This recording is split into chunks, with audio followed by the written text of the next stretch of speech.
राबिया, हमने देखा कि जो उम्मुल मोमिनीन सईदा जुवेरिया के साथ हुजूर अलैहिस्सलाम का निकाह था, इसमें बहुत बड़ी सियासी मसलहत भी थी। बिल्कुल आपकी और इसकी तस्दीक खुद हज़रत आयशा फरमाती हैं कि मैंने जुवेरिया से बढ़कर, उम्मुल मोमिनीन इनसे बढ़कर किसी को भी अपने कबीले के लिए रहमत बनकर नहीं देखा।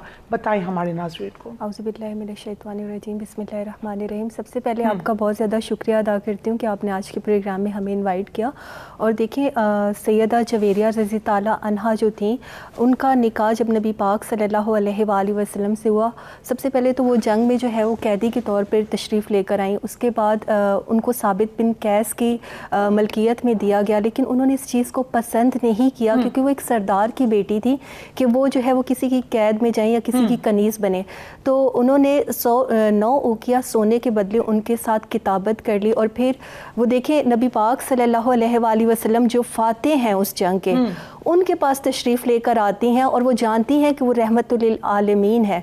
तो उनसे मदद जब मांगती हैं और कहती हैं कि मैं ये पसंद नहीं करती, तो नबी पाक सल्लल्लाहु अलैहि वसल्लम उनके लिए वो 9 उकिया जो सोना है उसकी रकम अदा करते हैं और फिर उनको निकाह की पेशकश करते हैं। देखिए, नबी पाक सल्लल्लाहु अलैहि वसल्लम ने जितने निकाह फरमाए हैं उनमें जो है वो एक अजीम दीनी हिकमत जो है वो पोशीदा है। और वहाँ पॉइंट की तरफ आपने हमारी तवज्जो दिलाई। और वो जो ख़वातीन थी वो ना सिर्फ मुबल्लिगीन भी बनी, असातिज़ा भी बनी, बल्कि उनके ज़रिए बहुत ज़्यादा जो लोग थे वो इस्लाम की तरफ राग़िब हुए। और फिर जब सैयदा जुवेरिया रज़ी ताला अन्हा का निकाह होता है तो मुसलमानों का आप अदब और एहतराम देखें कि नबी पाक सल्लल्लाहु अलैहि वसल्लम के रिश्ते की निस्बत की इस कदर करते हैं कि उनके कबीले के किसी एक फ़र्द को भी ग़ुलाम या कनीज़ नहीं बनाते, बल्कि 700 लोगों को आज़ाद कर देते हैं। रसूलुल्लाह सल्लल्लाहु अलैहि वसल्लम का ससुराल है। बिल्कुल ऐसे। तो ये जो ससुराल की इज़्ज़त है ये भी हमें सुन्नत सहाबा और सुन्नत रसूलुल्लाह सल्लल्लाहु अलैहि वसल्लम से मिलती है, नजर आती है। बिल्कुल ऐसा ही है। और फिर देखें कि सहाबा रज़ी ताला अन्हो जो थी उनमें उस निस्बत की कितना ज़्यादा अदब था, एहतराम था कि नबी पाक सल्लल्लाहु अलैहि वसल्लम से जुड़ने वाली एक एक चीज़ की वो इस कदर करते थे। तो आज के दौर में भी हमें ये सीखने की ज़रूरत है कि हमें नबी पाक सल्लल्लाहु अलैहि वसल्लम का अदब और एहतराम कैसे करना है। बिल्कुल सही। राबिया साहिबा, हमने देखा कि सईदा की इबादत गुजारी, आपकी परहेज़गारी, आपका ज़ुहद, आपका तकवा, और जब एक दफ़ा आप जो है नमाज़ पढ़ रही थी और रसूलुल्लाह सल्लल्लाहु अलैहि वसल्लम ने आके देखा, वो हमारे नाज़रीन को बताएं।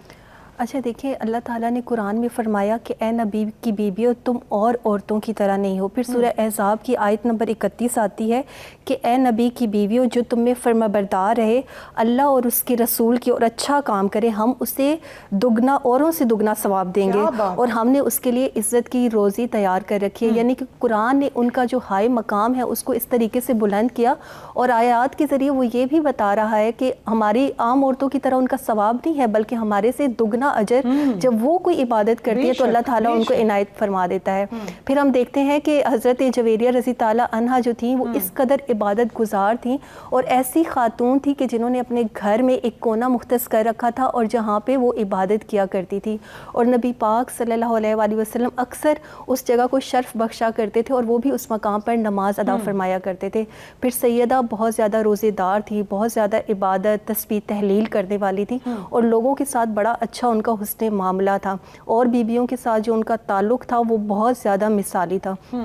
तो हज़रत आयशा रज़ी ताला अन्हा एक तो उनके बारे में ये फरमाती हैं कि उनसे बढ़ के किसी को बाइसे रहमत मैंने नहीं देखा अपने ख़ानदान के लिए, बल्कि उनसे ज़्यादा बढ़कर ज़ाहिरी हुस्न और बातनी हुस्न में किसी को माला माल नहीं देखा। सैयदा जुवेरिया रज़ी ताला अन्हा को अल्लाह ताला ने बातनी हुस्न से माला माल कर रखा था और जब नबी पाक सल्लल्लाहु अलैहि वसल्लम की ज़ौजियत में आती हैं तो उनके जो कमालात होते हैं वो सारे निखर के सामने आ जाते हैं और अल्लाह ताला के साथ जो उनका एक ताल्लुक़ होता है वो बहुत ज़्यादा मजबूत हो जाता है। बहुत आप तज़किरा कर रही थी सैयदा की शख्सियत के हवाले से, हमारे नाज़रीन को वहीं से अपनी बात को कंटिन्यू करते हुए बताएं। और फिर हम देखते हैं कि जो सैयदा जुवेरिया रज़ी ताला अन्हा का ताल्लुक़ है वो एक रॉयल फैमिली से है। वो अपने कबीले के सरदार की बेटी थी, लेकिन हम देखते हैं कि जब मदीना मुनव्वरा में वो तशरीफ़ लेकर आती हैं तो यहाँ पर कदरे मुश्किल हालात का जो है वो सामना करना पड़ता है और नबी पाक सल्लल्लाहु अलैहि वसल्लम का जो फ़क्र था वो इख्तियारी था। तो वहाँ पे उन्होंने इन مشکل حالات میں نبی پاک صلی اللہ علیہ وآلہ وسلم کے ساتھ اپنی زندگی کو بسر کیا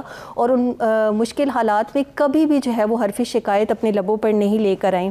تو وہاں پہ دیکھتے ہیں تو ان کے پاس نوکر چاکر بھی ہوتے ہیں اور بھی کافی سہولیات ان کو ہوتی ہیں, لیکن یہاں پہ قدرے کم سہولیات کے ساتھ سیدہ جویریہ رضی تعالیٰ عنہ ایک بے مثال زندگی گزارتی ہیں. پھر ہم دیکھتے ہیں کہ آگے جب ان کی زندگی چلتی ہے نبی پاک صلی اللہ علیہ وآلہ وسلم کے بعد, تو وہاں پہ وہ ہمیں مختلف جنگوں میں بھی شرکت کرتے ہوئے نظر آتی ہیں, ہجرت الوداع کے موقع پر نظر آتی ہیں. تو ہر جگہ سیدہ جویریہ رضی تعالیٰ عنہ جو ہے وہ ایک لیڈنگ پوزیشن میں ہمیں, ایک لیڈنگ پوزیشن میں بے شک, اس میں کوئی شک نہیں ہے کہ یہ جو پرسنالٹیز ہیں ناظرین, یہی ہمارے لیے رول ماڈل ہے. رابعہ, لوگوں نے جو پروپیگنڈا کرنے والے لوگ ہیں اسلام کے خلاف, انہوں نے یہ کانسیپٹ بنایا ہوا ہے کہ اسلام عورت کو چار دیواری کے اندر رہ کر مطلب مجبوری حالت میں اس کو ایک چھوئی موئی سی خاتون بنا کے رکھنا چاہتا ہے. امہات المومنین, ہم جو ہے رمضان المبارک یکم رمضان سے لے کر آج تک ہم جب ایک ایک خاتون پہ بات کرتے ہیں, ہم نے امہات المومنین کی بات کی,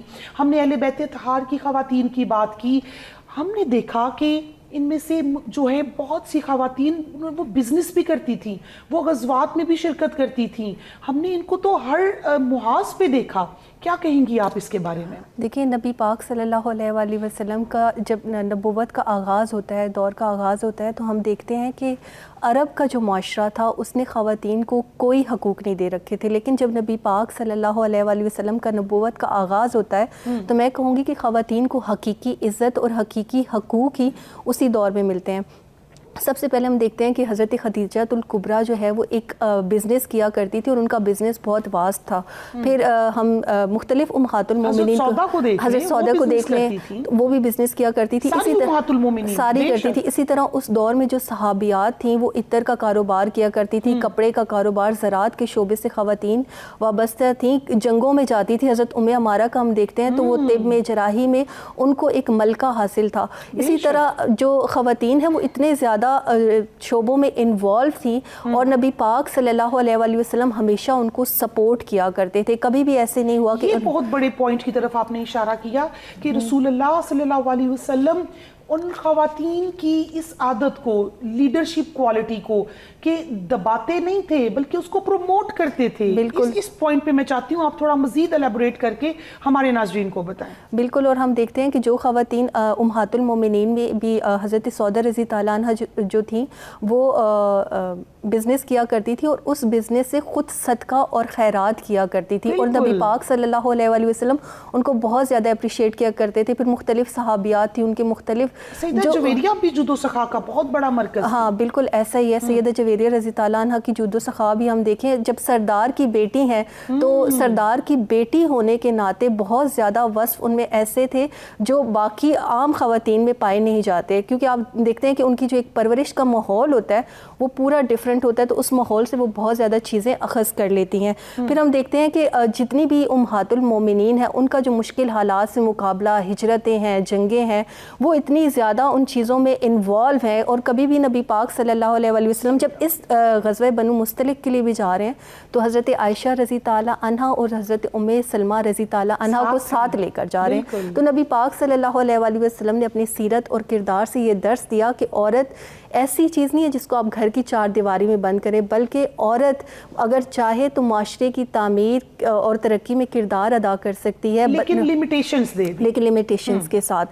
یعنی کہ کچھ اسلام نے ہمارے لیے حدود مقرر کی ہیں, ان حدود کو ہمیں کراس نہیں کرنا. ان حدود کے اندر رہتے ہوئے ہم نے اسلام کے لیے اور اپنے معاشرے کے لیے, اپنے گھر کے لیے اور اپنے آپ کو دینی طور پہ مضبوط کرنے کے لیے جو ہے ہم نے کام کرنا ہے. بالکل, کون ہیلپ کر سکتا ہے؟ رابعہ, ہمارے ناظرین کو اور اسپیشلی خواتین کو کیا میسج دینا چاہیں گی سیدہ کی ذات کے حوالے سے؟ دیکھیں, سیدہ رضی تعالیٰ عنہ جو تھیں وہ بہت زیادہ پر اعتماد تھیں. ان کا جو گفتگو کرنے کا سلیقہ تھا وہ بہت زبردست تھا, جس کی حضرت عائشہ کئی دفعہ تعریف کیا کرتی تھی. تو آج کی خاتون کو ہم یہ میسج دیں گے کہ وہ نہ صرف پر اعتماد بنے بلکہ اپنے جو گفتار کا سلیقہ ہے اس کو بہت زیادہ امپروو کرے. پھر جیسے انہوں نے کہا فزیکل فٹنس کا خیال وہ بھی رکھیں, اور اللہ تعالیٰ سے جو محبت, زہد اور تقوی ہے اس کو اپنی زندگیوں میں اڈاپٹ کریں. اپنی زندگیوں میں اڈاپٹ کریں.